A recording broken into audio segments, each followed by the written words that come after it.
Maybe Congressman Johnson update me on it, but as of a few months ago, when I was paying a little bit more attention to the statistics nationally, there was an announcement that the 106 coal-fired power plant went dark.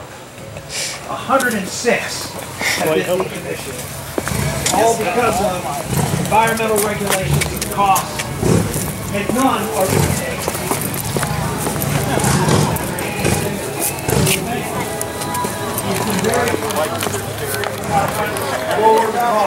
Lower the amount of coal that you use in this country.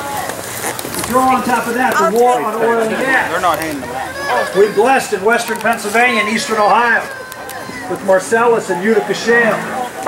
Jobs created there to create low-cost, good quality energy and create jobs here in America. Good producing energy jobs. In the mines and in the oil fields and gas fields. You're going to get a lot of great shots. Here's the reality. You know, you've probably seen, I'm sure you've had plenty of politicians come through bars. And they've all said, oh, you know, we want to be energy independent, and everybody always said, we want to be energy Here's the rub. For a long, long time, that was just politicians speaking off the top of their head trying to make us feel good. Here's the reality. The truth is, we can be energy independent in this country. We can, because of what we found with all of this hydraulic fracturing and the ability for us to get more energy deposits. If we combine using coal for producing electricity, instead of using that gas to produce electricity, use it in our automobiles, use it in our manufacturing facilities, use it where we can become less dependent upon oil from the Middle East or from Venezuela. We can be safe here in America. The energy production on federal lands is down.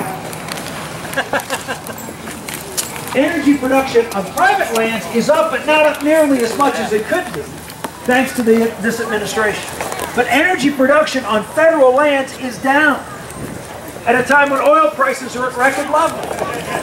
All we have to do is go across the street and see how much it costs to fill up. And yet, a moratorium on the Gulf of Mexico. When he came into office, President Bush had worked on a bipartisan way to open up offshore oil.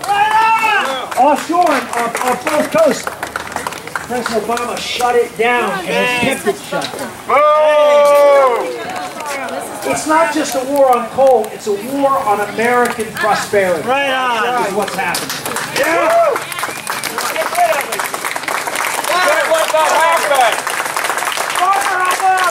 Right on.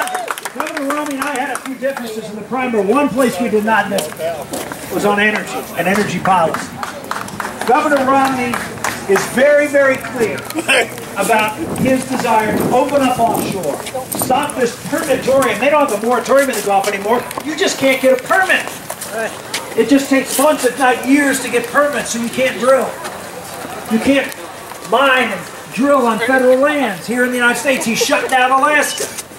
We have Alaska with all of this oil and gas up there on the North Slope and Anwar.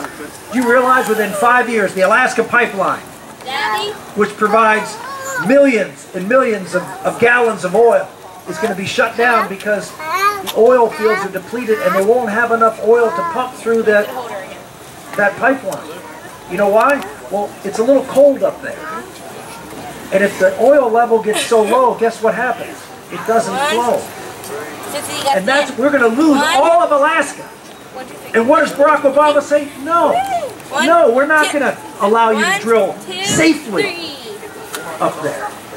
You can drill here in Ohio and in Pennsylvania, but you can't go up to the most remote areas of the world because a caribou might go by there every couple of years and drill on a tundra that is frozen 10 months out of the year.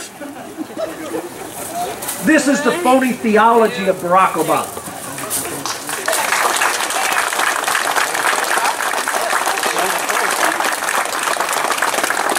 We have different values here in eastern Ohio and western Pennsylvania.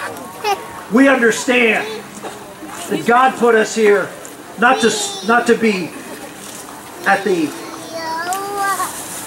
servants of the earth, but to serve, to be masters, to be stewards, good stewards, but not to have it the other way around, Santorum? where they dictate policy to us. So I ask you, this is not just for coal or gas or oil. This is for the American way of life. Right on!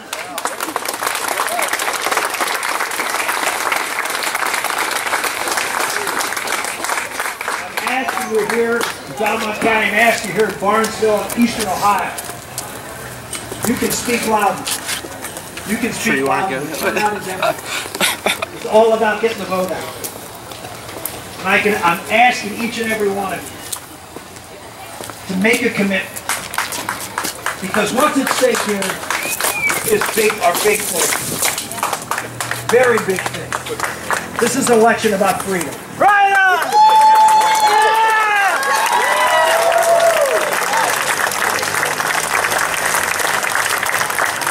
Barack Obama has a very different view of who should be running America and how it should be operated.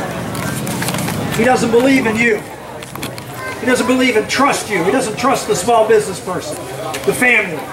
No, he has to dictate everything, all from the top, from the elite. That's gonna be a little. Government regulation of everything and every aspect of our lives. That's what he believes in. He believes in the French model of democracy, not the American model of democracy. That's what this election is about. And that's why we need your help. At the end of the Declaration of Independence, our founders who signed that document, and when they signed it, we were at war. We were at war, 1776, and we weren't winning. We were losing. Washington was being chased all over the eastern part of the United States by the British. His army was in tatters. And yet, they signed this document. Some of the wealthiest people in America, the wealthiest person in America was one of the ones who signed it. And when they signed it, they knew they were committing treason. Creative. And they knew they would be executed if we lost. And we were losing. And yet, they signed it anyway. They signed it saying that America is going to be different than any other country in the world.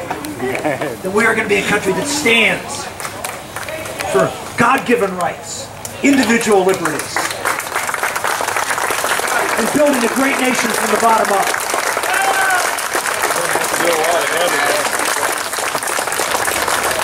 At the end of that declaration, they wrote these words: "We mutually pledge to each other our lives, our fortune, and our simple life."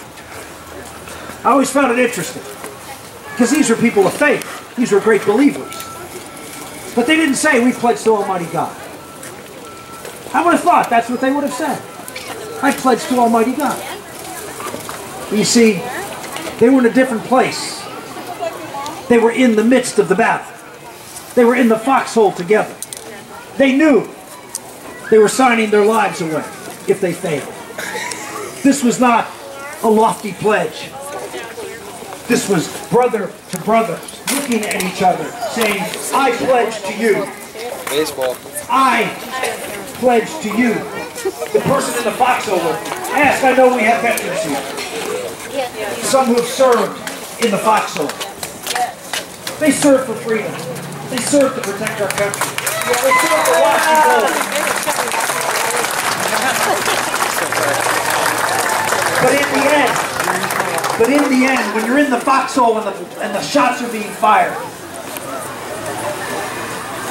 you're there for your buddy to survive the day. That's what they were like. They were there to survive the day. So they pledged to each other so they would be held accountable. Not by God, but by the person they had to fight the fight.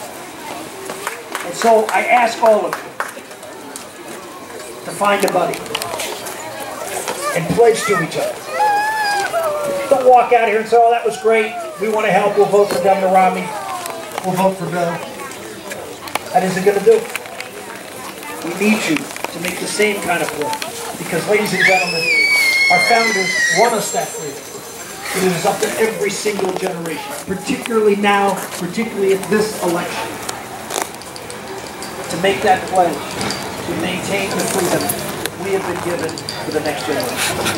And so I ask all of you, make a pledge to each other. Make a difference here in coal country. Speak loudly. Speak for those hard-working people. Speak for the values of this country. And go out and win this election here in Ohio.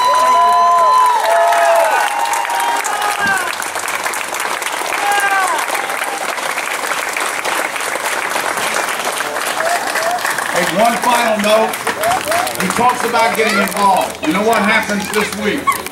Early voting starts next week. You all got your absentee ballots.